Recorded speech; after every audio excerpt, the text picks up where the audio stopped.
Karino siminsa Shri Biren-na CM Laibaki ihu kaya tawdana kaya wana mi masing khangdam kaya sokpan nangdana aduk wana matamduda koigi mayamgi pressures ni kanman gidna tawdabi yadadna matamdi Congress government na valley dagi Lautuamba first pass, Amugana Simsa Biren-na Nasaka Kikalaga, Nang Simsa Ayu, the Bayade Maite Mutkrazu Adi Simso, but Topaya de and a Kalaga Nangakaino, a Paspamuk Tamzelizibo Karino, Timisanamo, Nauro, Nung Mapan Tobra Numbo a Paspamungasi Valley the Segmai the Moirang the Lamsang the Lamlai the Jiribam the Lemikong the Karino Torisibo.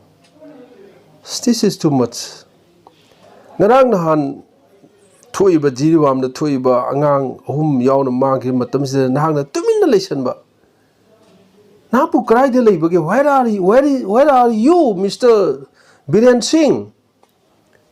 Aduga Palong Pontuga. A first one Tamzilla, what is this?